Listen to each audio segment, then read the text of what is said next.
The topic we have chosen is disability at work. What exactly is disability? Disability is a physical or mental condition that restricts a person's movement, senses, and activities.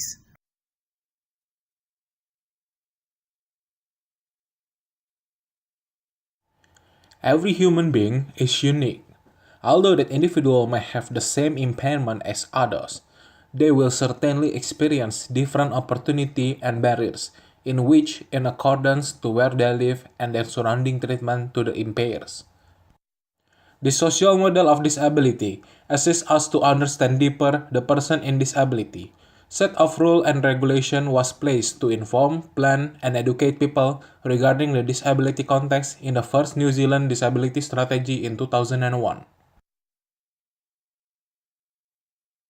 In June 2017 quarter, the labor market rates by disability show that the participation of disabled people in the workplace is as much as 25.2%, which is far lesser than the participation rate in 2001, in an estimate 44% labor force participation rate, and out of 25.2%, there is 22.4% in employment and 11.4% unemployed. And on the same date, average weekly income by disability status show that the average weekly income for the disabled was $458, compared with $833 for non-disabled, nearly twice the amount due to the fact that disabled people were employed for fewer hours per week on average than non-disabled people. Disability and the labor market, the ideology behind it. Ideally, people with disabilities should have the same or similar chances and opportunities to employment as their able-bodied counterparts. Their abilities, strengths, differences, and knowledge should be the basis on which their employability and employment opportunities are based upon. However, it has been known that people with disabilities do not fare as well in the employment market as their able-bodied peers. Disabled people are more likely to be unemployed or employed in poorer paid or low-status jobs than their able-bodied counterparts. For most of the 20th century, disability was thought to be a problem inherent in individuals. People with disabilities were seen as weaker, less valuable members of the society. In fact, it wasn't until the Disabled Promotions Act 1960, which allowed sheltered employment opportunities for disabled people, that people with disabilities were finally allowed to be part of the labor force. But it was 1970s onwards when the government's approach to services available to disabled became more rights and community-based that the real changes towards involvement of the disabled people in the labor market occurred.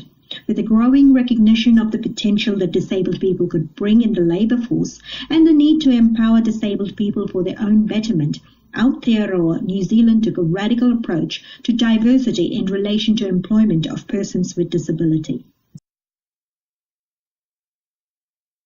With families and social activists advocating for the rights of the disabled and the recognition of the potential of disabled people in the labor force, supporting agencies, policies and legislations were brought into effect to encourage and support disabled people in seeking and maintaining employment.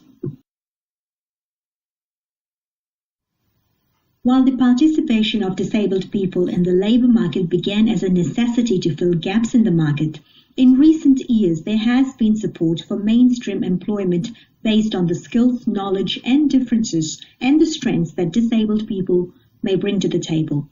Disability employment policies have now shifted from being a labor market concern to ensuring opportunities and participation of disabled people.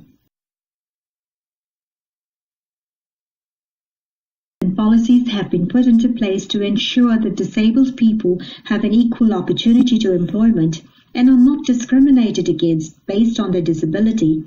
Current statistics show that there is still a high level of unemployment and participation rate when it comes to disabled people in the labor force.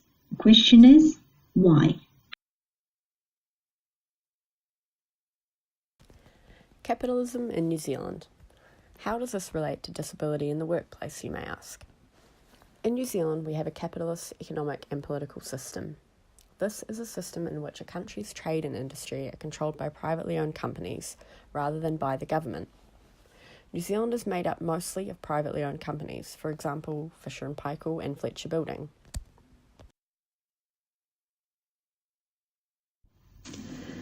Despite the fact that New Zealand has legislation in place to prevent discrimination against disability, it appears that negative attitudes toward disability in the workplace still exist.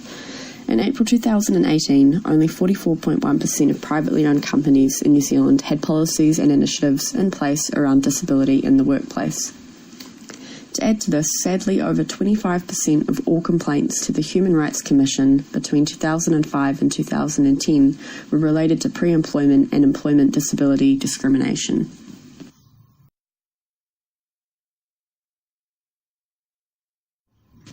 What this means in terms of capitalism is that employers, in particular privately owned companies, are the ones with the power.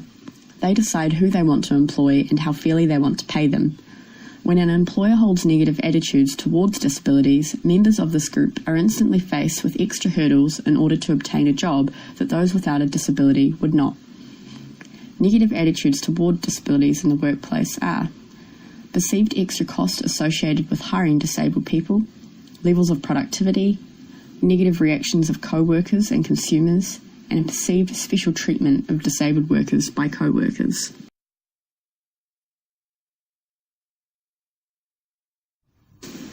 In order for these negative attitudes and perceptions to be correctly addressed, and for those with a disability to have a fair chance at successful employment, some key enablers need to be focused on, such as educating employers and the wider workforce about disability, ensuring physical access is available for disabled workers, working with employers to ensure the best fit between employees and employer, and prior contact with disabled people also increases the likelihood that an employer will employ someone with a disability.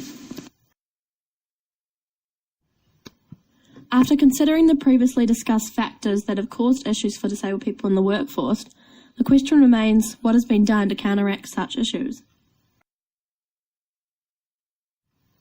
The New Zealand Disability Strategy was created by the Ministry of Social Development with the vision of creating a non-disabling society in New Zealand.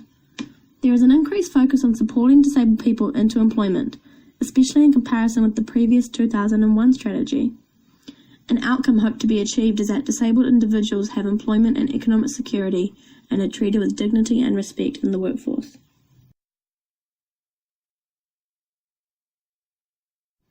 The Ministry of Social Development established the Disability Confident Campaign in order to promote the benefits for organisations to hire disabled workers. Under this campaign, the lead toolkit was created as a how-to guide for employing disabled people. It contains tips and guidance for managers and employers, from recruitment and retention to health and safety and legal matters. The overall message is that disabled people bring a perspective that can transform a business culture, customer relations, and performance for the better.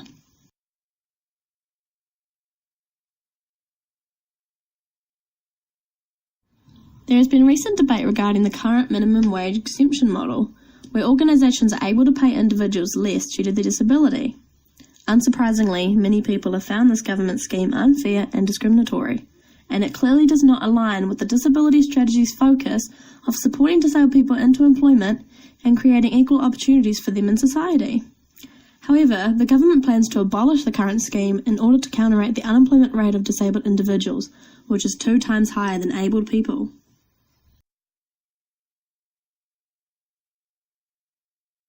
The unemployment rate of disabled people is seen as a serious issue. However, attitudes of employers prevent this from improving.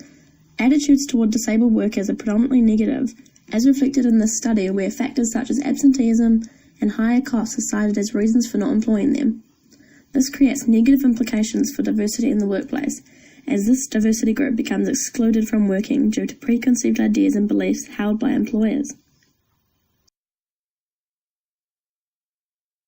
Employer attitudes towards disabled people, ideologies leading to negative societal views, and power relations which allow companies to choose not to employ disabled have all contributed to the barriers this group faces when entering the workforce.